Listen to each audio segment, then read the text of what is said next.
अस्सलाम वालेकुम दोस्तों। कैसे हो आप सब लोग। Welcome to QLS quick learning student. आज का टॉपिक है LEA appointed person safety margin. ये पार्ट 4 है।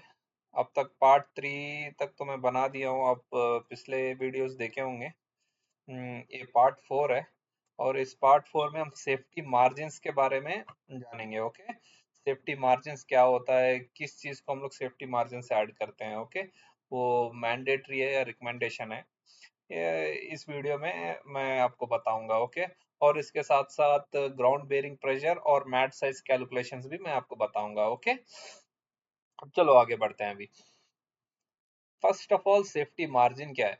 सेफ्टी मार्जिन ये है जो एक्स्ट्रा कैपेसिटी ऐड करे हमारे रेटेड कैपेसिटी को। फॉर एग्जांपल हमारा लोड है 4.5 टन, इसको रेटेड कैपेसिटी हम लोग बोलते हैं ना। इसको हम लोग 20% जो ऐड करते हैं उसको सेफ्टी मार्जिन।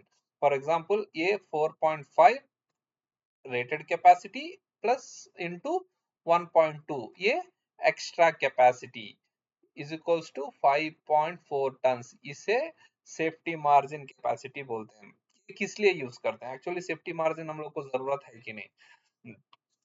देखा जाए तो हम लोगों को जरूरत है। जो हैवी इक्विपमेंट्स में जो यूज करते हैं ना, स्मॉलर क्रेन में उतना नेगोशिएबल है, उतना यूज नहीं करते हम लोग, लेकिन सेफ्टी मार्जिन रखने से हम लोगों को अच्छा है। मैक्सिमम क्या होता है ना, सेफ्टी मार्जिन जब आप लोग रखते हो एक लोड पे, फॉर एग्जांपल अभी 4.5 टन रेटेड कैपेसिटी पे ही देख लो। अगर आप 4.5 टन रेटेड कैपेसिटी पे आप स्लिंग लेंथ वगैरह स्लिंग कैपेसिटी वगैरह सेलेक्ट करोगे, इसी वेट के हिसाब से आप सेलेक्ट करोगे ना। जब आप सेफ्टी मार्जिन रख के उसका लोड को 5.4 टन करोगे, जब भी आप से शैकल्स वायर बेल्ट जो भी सेलेक्ट करना, तब इसके हिसाब से आप सेलेक्ट करोगे। मतलब यहाँ पे लोअर कैपेसिटी स्लिंग शैकल्स है, यहाँ पे हायर कैपेसिटी स्लिंग शैकल्स है। एक्चुअली क्या होता है ना, सेफ्टी मार्जिन एक्चुअली क्रेन के लिए नहीं होता है, सेफ्टी मार्जिन रिगिंग टूल्स के लिए होता है। ओके, जब आपका सेफ्टी मार्जिन एक्स्ट्रा ऐड करते हो उसके हिसाब से रिगिंग टूल्स का कैपेसिटी भी बढ़ जाता है। अभी चलें सेफ्टी मार्जिन असल ऐड क्यों करना है ये भी बता देता हूँ आपको। हाँ, the extra capacity added to the rated capacity allowing for the variations in load distribution। देखो, लोड डिस्ट्रीब्यूशन में वेरिएशंस होता है, किस लिए? एक विंड के वजह से, टेम्परेचर के वजह से। दूसरा पोटेंशियल ऑपरेटर एरर। ये कैसे होता है? विंड आपको, फॉर एग्जांपल जब आप क्रेन से लिफ्ट किए एक ऑब्जेक्ट, विंड नॉर्मल है, लेकिन आपको मालूम है सडन एक एक बार जब विंड लोड एयर में रहता है, सडन विंड स्ट्रोक्स आते हैं, सडन विंड आता है। उस विंड को जब एक ही सडन लोड को विंड लगता है तो उसका टेंशंस, उसका कैपेसिटी पूरा एक ही बार सडन बढ़ता है। उस बढ़ने वाले कैपेसिटी को कंट्रोल करने के लिए सेफ्टी मार्जिन ऐड करते हैं। जब सेफ्टी मार्जिन ऐड करते हो, हर एक कैपेसिटी का स्लिंग्स भी आप लोग बढ़ा लेते हो, शैकल्स भी बढ़ा लेते हो कैपेसिटी के हिसाब से, तब वो विंड का जेक्चर जो रहता है ना वो कंट्रोल हो जाता है। और दूसरा potential operator error. Potential operator error मतलब जब ग्राउंड से ऑपरेटर लिफ्ट करता है, अगर कंट्रोल मिस हो कि अगर सडन वाइब्रेशन से उठा लिया, मतलब स्लो नहीं लिफ्ट किया, हो सडन लिफ्ट किया, तब वो पूरा लोड शैकल्स वायर रोप्स पे आता है ना। उस सडन लोड को, सडन मूवमेंट को कंट्रोल करने के लिए सेफ्टी मार्जिन ऐड करते हैं। ये ये रिकमेंडेड है, मैंडेटरी नहीं है, स्टैंडर्ड्स नहीं है, लेकिन रिकमेंडेड है। स्टैंडर्ड बोलता है कि जितना लोड है उसके हिसाब से आप कैलकुलेशंस प्रोवाइड कर लो, मुश्किल नहीं है। लेकिन रिकमेंडेशन क्या करते हैं, उसको 20% ऐड करते हैं। मैक्सिमम कंस्ट्रक्शन साइट में ऐड नहीं करते हैं, ये 20% ऐड करते हैं किधर, हाइयर क्रेन्स पे और रिग्स पे, इसमें रिग्स पे और सी लेवल्स पे जब भी काम होता है क्रेन्स के बारे में, क्रेन्स से, उसमें 20% ऐड करते हैं। कंस्ट्रक्शन साइट्स में ऐड नहीं करते, लेकिन ऐड करने से अच्छा है, कंस्ट्रक्शन साइट्स में भी ऐड करने से अच्छा है। ओके, चले अभी इसी सेफ्टी मार्जिन में हम एग्जांपल के जरिए से मैं एक्सप्लेन करता हूं, और सेफ्टी मार्जिन ऐड करने से क्या होगा, सेफ्टी मार्जिन ऐड नहीं करने से क्या होगा, और क्रेन के कैपेसिटी में क्या डिफरेंस आएगा मैं बताता हूँ। ओके, चले फॉर एग्जांपल एग्जाम्पल ले लें, लोड 4.5 टन है, पूरा इस लोड पे मैं पूरा ग्राउंड बेरिंग प्रेशर जो भी है इसी लोड पे मैं एक्सप्लेन करूंगा। ओके, और इसमें 20% ऐड करना है। अब ये देखो, इसमें 20% ऐड करके भी बताऊं कैलकुलेशन, विदाउट एडिंग भी कैलकुलेशन आपको बताऊंगा क्या डिफरेंस है। ओके, चलिए आगे बढ़ते हैं। Example with the crane load chart. ये क्रेन है LTM 1070। ओके, क्योंकि पिछले वीडियोस में मैं इसी क्रेन के हिसाब से मैं लोड चार्ट बनाया था, इसीलिए इस क्रेन में भी, इस वीडियो में भी इसी क्रेन के हिसाब से मैं आपको लोड चार्ट शो करूंगा और उसी के हिसाब से आपको बताऊंगा, एक्सप्लेन करूंगा। ओके, लोड 4.5 टन और यूटिलाइजेशन रेट कितना है क्रेन का, फॉर्मूला मालूम है, क्रेन कैपेसिटी यूटिलाइजेशन बोलते हैं ना, cross wait by crane safe working load. एक इधर से आता है crane safe working load load chart से इनटू 100, ये क्रेन कैपेसिटी यूटिलाइजेशन होता है। ओके, इधर डायग्राम देखें, ये लोड का वेट है 4.5, वायर रोप, इस वायर रोप का वेट है 200 केजीज और हुक वेट, ये हुक वेट है 300 केजीज। Okay,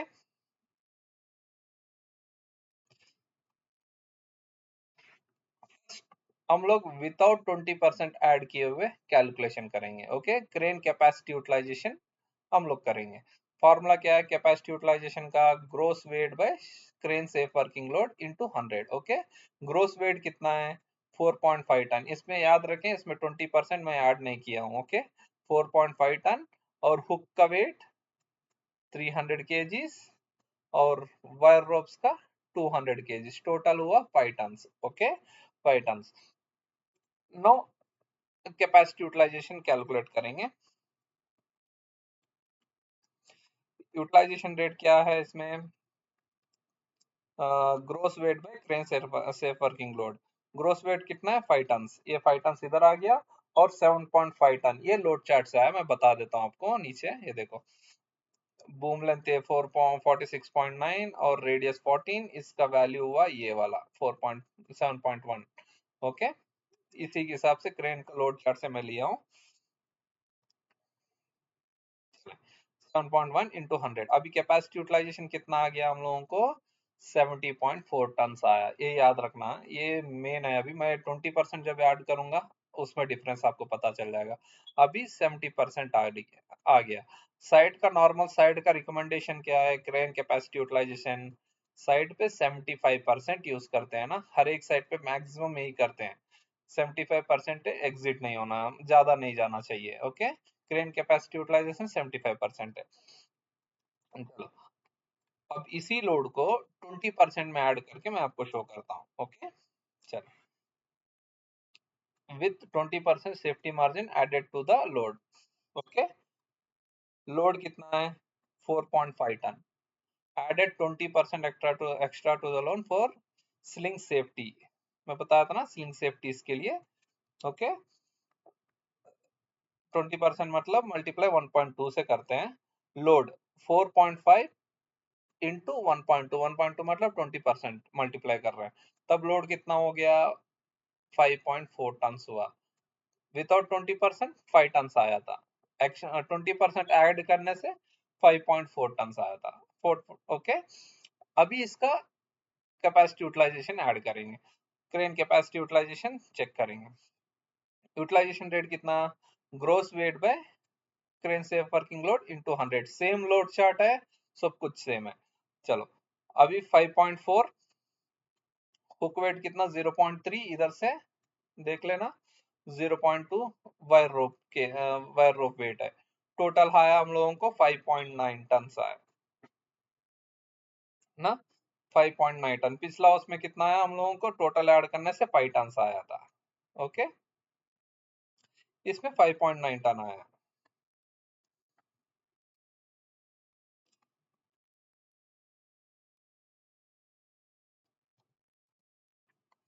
5.9 ton. अभी क्रेन क्रेन कैपेसिटी यूटिलाइजेशन कितना हुआ, 5.9 डिवाइडेड बाय 7.1, 7.1 लोड चार्ट के हिसाब से आया है 100 टन, कितना हुआ 83.1 आया। साइट कैपेसिटी यूटिलाइजेशन कितना होता है हर एक साइड का, 75%। इसका मतलब हम लोगों को क्या हुआ, ये रिजेक्ट होना चाहिए ना, जब आप 20% लोड को ऐड करते हो ये रिजेक्ट हो जाता है। रिजेक्ट हुआ मतलब आपको हाइयर कैपेसिटी क्रेन पे जाना है। हाइयर कैपेसिटी क्रेन पे जाने से आपका कॉस्ट भी बढ़ जाएगा और अवेलेबिलिटी में मिलेगा नहीं मिलेगा मालूम नहीं। लेकिन क्या है ना इधर ट्विस्ट, जब आप 20% ऐड करते हो लोड को तब क्रेन कैपेसिटी यूटिलाइजेशन 90% तक चला जाता है। जब आप लोड को 20% ऐड करते हो 20% ऐड करते हो तब क्रेन का कैपेसिटी यूटिलाइजेशन आप 90% तक कर सकते हो। ओके, ये याद रखना है इसमें। जब आप लोड चार्ट जब भी बना, लिफ्ट प्लान जब भी बनाओगे, अगर 20% लोड को ऐड करोगे तब 90% एक्सेप्टेबल है। लेकिन सेफ्टी वाले, आप जब लिफ्ट प्लान सेफ्टी वाले को सबमिट करेंगे उन लोग रिजेक्ट करेंगे 90% है बोल के। लेकिन आप उन लोगों को समझाना है 20% हम लोग लोड ऐड किए इसीलिए हम लोग कैपेसिटी 90% तक यूज कर सकते हैं। अगर उन लोग नहीं माने, इस 20% को निकाल दो, आराम से आप 75% क्रेन में आ जाएगा। ओके, इस 20% को हटा दोगे 90% 75% से आप यूज कर लोगे। ओके, लेकिन जब वायर रोप्स साइकिल्स वगैरह 20% के हिसाब से आप सेलेक्ट कर लें, कुछ भी मसला नहीं है। ज्यादा से ज्यादा 100 kgs बढ़ेगा, अगर 5 टन में 100 kgs कुछ भी मायने नहीं रखता। ओके, याद रख लेना ये। चले आगे बढ़ते हैं। अभी आपको समझ में आया ना, जब आप जब आप 20% ऐड करते हो क्रेन लोड को, आपका क्रेन का कैपेसिटी यूटिलाइजेशन 90% तक रीच हो जाता है। ओके, ये याद रखना आप, क्योंकि कंफ्यूज नहीं होना। अगर 20% ऐड नहीं किए आपको 75% के अंदर आ जाएगा। अगर 20% ऐड किए 75% के ऊपर आ जाएगा तो क्रेन कैपेसिटी यूटिलाइजेशन 90% तक कर सकते हैं। अगर 20% ऐड नहीं किए तो फिर क्रेन कैपेसिटी यूटिलाइजेशन 75% ही रहेगा। ओके, और ये आपको सेफ्टी वाले को एक्सप्लेन भी करना है। ओके, क्योंकि हर कोई कॉम्पिटेंट नहीं होता, हर कोई किसी को मतलब ये कैलकुलेशंस मालूम नहीं होता, आपको एक्सप्लेन करना रहता है। और एक्सप्लेन क्यों करना है, अपॉइंटेड पर्सन ही करना है, लिफ्टिंग सुपरवाइजर नहीं करना है। ओके, याद रख लेना है। चलो आगे बढ़ते हैं। अभी सेफ्टी मार्जिन का टॉपिक हो गया, अभी आते हैं ground bearing pressure. Okay, ground bearing pressure and March size calculation दोनों एक ही रिलेटेड में है। पूरा इसी में पूरा हो जाएगा आपको। First of all ground bearing pressure का आपको मैं छोटा ब्रीफ दे देता हूँ। ग्राउंड बेयरिंग प्रेशर क्या है, ग्राउंड 25 टन पर मीटर स्क्वायर। 25 टन पर मीटर स्क्वायर बोलने से ये normal good engineering filling and supported, मतलब अच्छा से कंपैक्ट होके नॉर्मल जो ग्राउंड रहता है इसको प्रेफर करते हैं 25 टन पर metre square. Allowable good ground bearing pressure, ये गुड ग्राउंड बेयरिंग प्रेशर बोलते हैं इसको। ओके, अगर ये है आप आराम से काम कर सकते हो। लेकिन तब भी मैट साइज वगैरह आपको सेलेक्ट करना है, कैलकुलेशन में शो करना है। ओके, अगर हम लोगों को ग्राउंड बेयरिंग प्रेशर, ग्राउंड कितना बेयर कर सकता है हम लोगों को कैसे पता चलेगा, उसको एक टेस्ट रहता है, प्लेट लोड टेस्ट बोलते हैं। ओके, ये प्लेट लोड टेस्ट सिविल वाले करवाते हैं, मतलब थर्ड पार्टी लोग। उन लोग आके लोड टेस्ट करके हम लोगों को बताते हैं 25 टन पर मीटर स्क्वायर या नहीं तो 20 टन पर मीटर स्क्वायर है, कितना है वो बताते हैं हम लोगों को। जब अगर वो लोग 20 टन पर मीटर स्क्वायर बताएं, आपका कैलकुलेशन कभी भी 20 टन पर मीटर स्क्वायर के नीचे ही रहना चाहिए, 19 लेस देन 20 में ही रहना चाहिए। 21 रहेगा फिर रिजेक्ट हो जाएगा। ओके, ये याद रख लेना। वो भी एग्जांपल में आपको शो करता हूँ।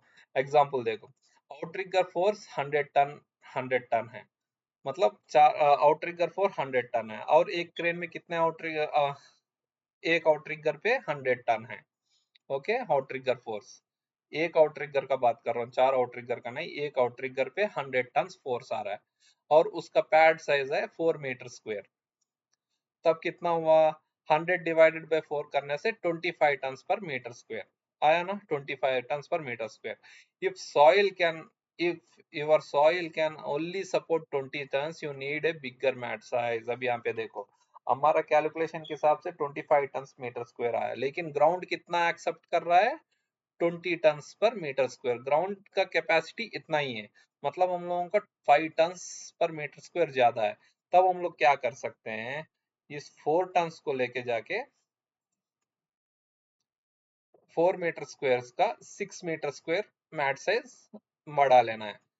जब मैट साइज बढ़ जाएगा, ऑटोमेटिक आपका इधर का ग्राउंड बेरिंग प्रेशर भी रिड्यूस हो जाएगा, तब 920 टन मीटर स्क्वायर से नीचे आ जाएगा। ओके, याद रखना।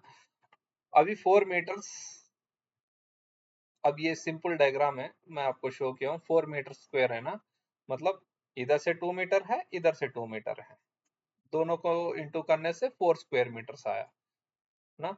अब इसको 4 भाग में डिवाइड करें से, मतलब 1 मीटर स्क्वायर ये हो गया, 1 मीटर स्क्वायर ये हो गया, 1 मीटर स्क्वायर ये हो गया, 1 मीटर स्क्वायर हो गया।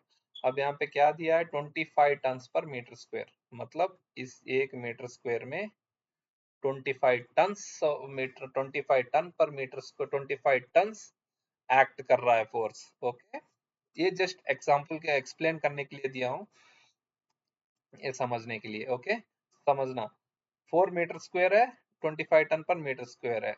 4 मीटर स्क्वायर पैड्स पे 25 टन मीटर स्क्वायर, मतलब 1 मीटर स्क्वायर में 25 टन ऐड कर रहा है। वैसे 25 25 25 25 कितना हुआ, 100 टन हो गया।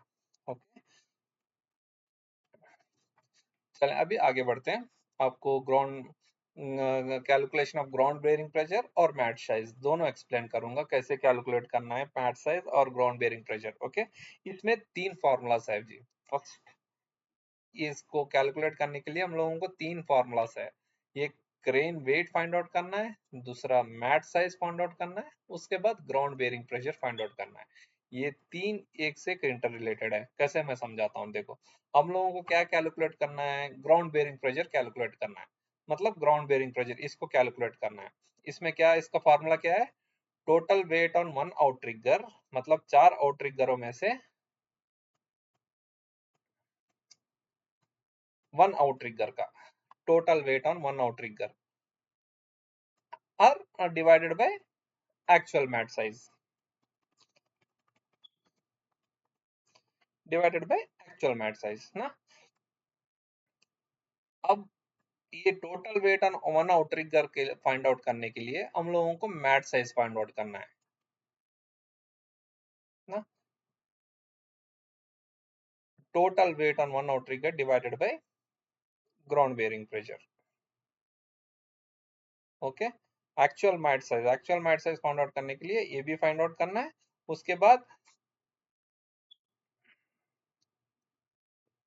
बाद crane weight, crane weight, actual counter weight plus plus axle weight. Okay, अभी देखें।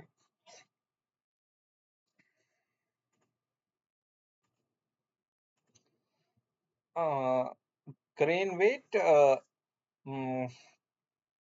फर्स्ट क्रेन वेट कैलकुलेशन करना है, उसके बाद मैट साइज, उसके बाद ग्राउंड बेयरिंग प्रेशर। ये फॉर्मेट है 1 2 3। ओके, ऐसे ही हम लोग कैलकुलेशन करते हुए जाएंगे। फर्स्ट हम लोग क्रेन वेट कैलकुलेट करेंगे। Okay, crane weight, same model लिबर LTM 1070-4.1, इसी लोड चार्ट के हिसाब से मैं आपको क्रेन वेट भी कैलकुलेशन कर रहा हूँ। ओके, क्रेन वेट का फॉर्मूला क्या है, axle weight plus actual counter weight. Okay, actual counter weight मतलब जो क्रेन के ऊपर फिक्स होकर रहता है ना, वो नॉर्मल कैलकुलेशन की जरूरत नहीं है, वो नॉर्मल देखने से भी पता चल जाता है, लेकिन आपको मैं कैलकुलेशन में एक्सप्लेन कर रहा हूँ। ओके, चले, एक्सल वेट कितना हुआ, देखो ईच एक्सल 12 टन है, इधर 4 एक्सल्स है, मतलब 48 टन, मतलब ये टोटल 4 इंटू 48। आपको इधर एक रिमाइंड करता हूँ, तो इम्पोर्टेंट टिप है, सऊदी अरेबिया में एक्सल का वेट मिनिमम 12 टन ही होना चाहिए, लेस देन 12 टन होना है, less than equal to 12 ton होना है, ये स्टैंडर्ड है। जिधर भी आप सऊदी अरेबिया में जाओ, लेस देन 12 टन्स एक एक्सिल का वेट होना चाहिए, उसी के हिसाब से डिजाइन करते हैं। ओके, अगर 12 टन से ज्यादा हुआ, आप उसको रोड के ऊपर नहीं लेके जाना चाहिए, नहीं लेके जाना। अगर कोई आपको मुरूर वाला पकड़ेगा तो फाइन डालेगा। किस लिए? क्योंकि सऊदी अरेबिया के जितने भी रोड्स एंड ब्रिजेस डिजाइन हुए हैं ना, वो 12 टन के ऊपर ही डिजाइन हुए हैं। ये पॉइंट लोड आता है, ये क्रेन का एक पॉइंट लोड आता है ना, ये 12 टन के ऊपर ही डिजाइन हुए हैं। अगर आपका क्रेन, आपका एक्सिल, क्रेन ने आपका एक्सिल अगर 12 टन से ऊपर अबव हो जा रहा है, तो फिर वो रोड को डैमेज कर सकता है। इसीलिए क्रेन मैन्युफैक्चरर्स जब भी सऊदी को रिकमेंड करते हैं, सऊदी के अंदर सप्लाई करते हैं, पर एक्सिल वेट 12 टन ही रखते हैं। 12 टन और लेस देन 12 टन, उससे ऊपर नहीं जाता है। ये फिक्स काउंटरवेट के साथ मैं बोल रहा हूँ। ओके, फिक्स काउंटरवेट के साथ रखते हैं।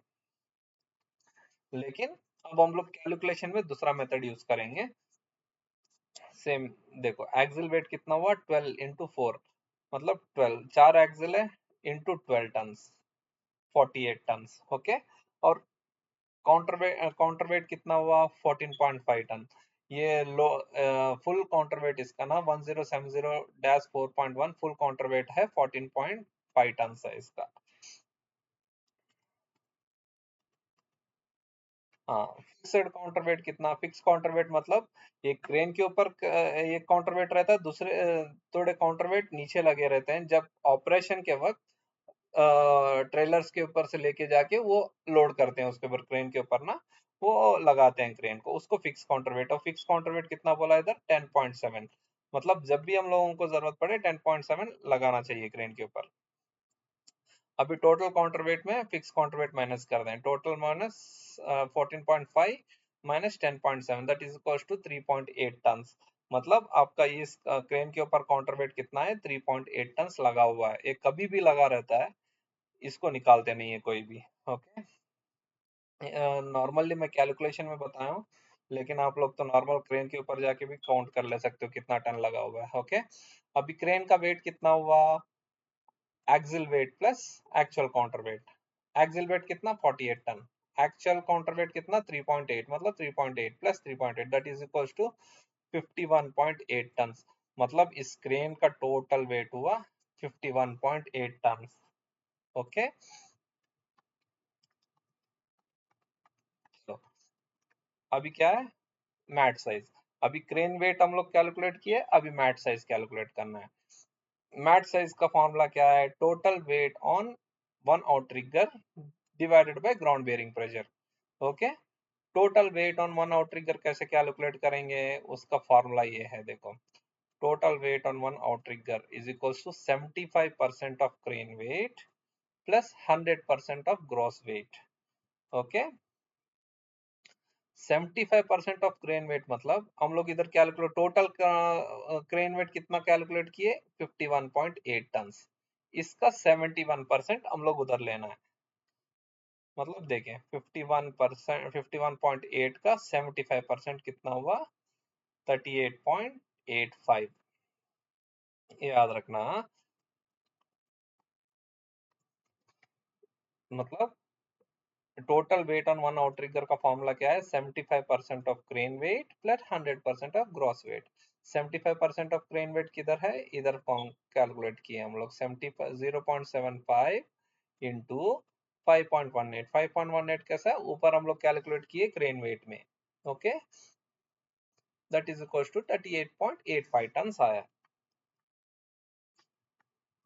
और 100% ग्रॉस वेट हम लोग सेफ्टी मार्जिन में कैलकुलेट किए, वो मैं शो कर देता हूँ आपको। 100% ऑफ ग्रॉस वेट कितना, 5.1, 5.9 आपको याद है, चलो दिखा देता हूँ इधर। ये 5.9, ये 20% एक्स्ट्रा ऐड करके 5.9 आया था, वही मैं लिया हूँ उधर। ओके, विदाउट 20% का नहीं है, 20% का है, 5.9। ये 5.9। ओके, तब टोटल वैल्यू कितना आया वन आउटरिगर पे, 44.75 टन ऑन वन आउटरिगर। मतलब एक वन आउटरिगर पे 44.7 टन आया है। मतलब ये मैक्सिमम लोड है इसके ऊपर, वन आउटरिगर के ऊपर। इससे ज्यादा बढ़ेगा नहीं, क्योंकि हम लोग एक्स्ट्रा पूरा डाल के हम लोग इसके ऊपर वेट दिए। एक चीज आपको मैं समझा दूं इधर, अगर आपके पास सॉफ्टवेयर है क्रेन के, बेस्ट है ग्राउंड बेयरिंग प्रेशर कैलकुलेट करने का सॉफ्टवेयर से। अगर आपके पास सॉफ्टवेयर नहीं है, ये कैलकुलेशंस फॉलो करो, हो जाएगा आपका। ओके, लेकिन फर्स्ट है सॉफ्टवेयर। आगे बढ़ते हैं अभी। Total weight on one outrigger 75% of crane weight, 100% of gross weight. Total हम लोग को आया 44.75। ओके, अभी मैट साइज कैलकुलेशन करते हैं। मैट साइज का फॉर्मूला क्या है? Total weight on one outrigger divided by ground bearing pressure. Total weight on one out trigger कितना? 44.75। यही वैल्यू हम लोग इधर लिए हैं 44.75 पे, और 25 ग्राउंड बेयरिंग प्रेशर 25 टन्स पर मीटर स्क्वायर। आपको मैं इधर ऊपर शो किया था ना, गुड ग्राउंड बेयरिंग में 25 टन्स लेते हैं बोल के, मैं भी उसी 25 टन्स पे दिया हूँ। अगर आपका साइड रिकमेंडेशन दूसरा है, अगर 20 टन्स है, ग्राउंड प्लेट लोड टेस्ट किए, सिविल वाले बताएं इधर ग्राउंड बेयरिंग प्रेशर 20 टन्स है, तब ये 25 की जगह में अब 20 टन्स डालना है इधर। ओके, चलें। अभी कितना हुआ इधर? आंसर आया कितना? 1.79 मीटर स्क्वायर। ये मिनिमम मैट साइज है, ये मीटर स्क्वायर में आया, मिनिमम मैट साइज है इधर का। अब ये मैट साइज के हिसाब से,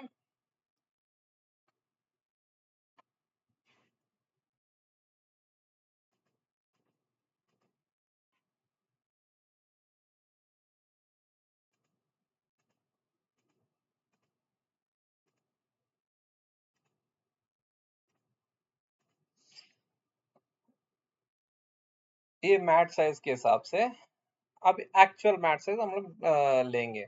ओके, ये हम लोगों को मालूम है 1.79 मीटर स्क्वायर आया है। अभी हम लोग के पास मैट साइज का एक चार्ट रहता है, उसके हिसाब से हम लोग डिसाइड कर लेते हैं। 1.79 आया ना, चलो अभी ये चार्ट है। अभी हम लोगों के पास क्या है? 1.44, उसके बाद 1.25 आया। 1.79 मतलब इस दोनों के बीच में आया ना, इस दोनों के बीच में। तो फिर हम लोग हायर कैपेसिटी का लेते हैं, 2.25 मीटर स्क्वायर हम लोग लेंगे मैट साइज। ओके, इसका मतलब क्या हुआ? 1.5 मीटर्स इंटू 1.5 मीटर्स। ये एल्यूमिनियम आप नहीं ले सकते, या तो वुड का ले लो, या तो आप फैब्रिक मटेरियल जो आता है ना, वो ले सकते हैं आप लोग। नाइलॉन नाइलॉन मटेरियल, टेफनॉल मटेरियल जो आते हैं ना, वो ले सकते हैं। एल्यूमिनियम इधर लिया है, या तो स्टील, एल्यूमिनियम रहने से, स्टील रहने से और अच्छा है, या तो वुड भी चलता है, या तो नाइलॉन भी चलता है। ओके, अभी हम लोग का मैट साइज कितना हुआ इधर? 2.25। ये देखो, actual mat size 2.25 metre square. 5.5 metre into 5.5 metre, इसका 5.5 मीटर इधर, 5.5 मीटर इधर।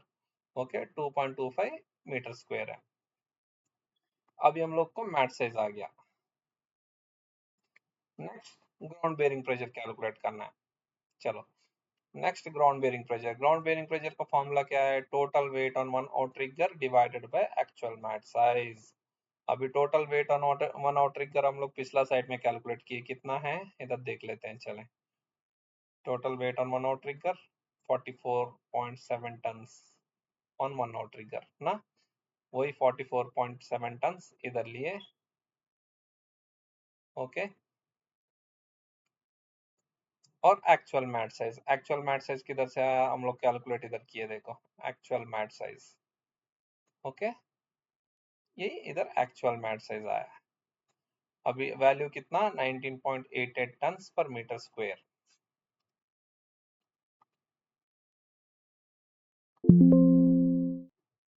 हाँ, 19.88 टन्स पर मीटर स्क्वायर। अभी हम लोग का ग्राउंड बेयरिंग प्रेशर कितना था? 25 टन्स पर मीटर स्क्वायर। हम लोग को आया कितना? 19.88, मतलब 25 से 19 लेस है। मतलब हम लोग इजीली इस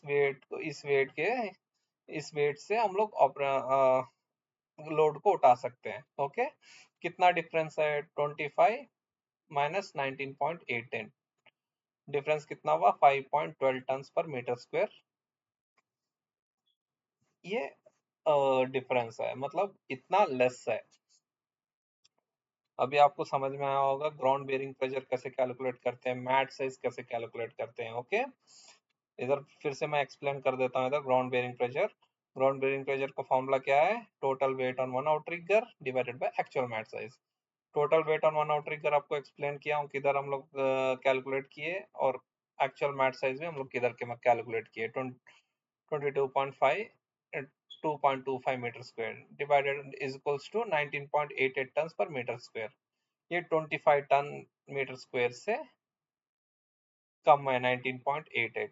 अगर आपको इधर ग्राउंड बेरिंग प्रेशर अगर आपको 15 टन पर मीटर स्क्वायर हुआ, सिविल वाले बताएं इससे ज्यादा एग्जिट नहीं होना, तब ये रिजेक्ट हो जाता। ओके, क्योंकि हम लोग को 19.88 टन आया। तब आप लोग क्या करते हैं, इस मैट साइज को इंक्रीज कर लेते हैं। मैट साइज आपको एक्स्ट्रा लेना पड़ता। इस चार्ट से फॉर एग्जांपल 2.88 भी सेलेक्ट कर सकते हैं, 3 मीटर स्क्वायर भी सेलेक्ट कर सकते हैं। ओके, अभी आपको समझ में आया ना?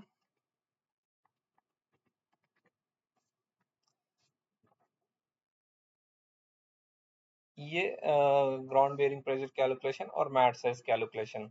अभी इसमें कुछ भी डाउट्स होगा आप मेरे को लिंक कर देना, चैट कमेंट्स बॉक्स में रख देना। इंशाल्लाह अगर मेरे को टाइम मिले तो मैं आपको एक्सप्लेन कर देता हूँ। ओके, अगर इस वीडियो अच्छा लगे तो मेरे को लाइक करें, सब्सक्राइब करें, और जो भी रिगिंग सेक्शन में उनको ये वीडियो शेयर करें, इंफॉर्मेटिव लगा तो आपको। ओके, थैंक यू, अस्सलाम वालेकुम, सब्बा खैर, अल्लाह हाफिज।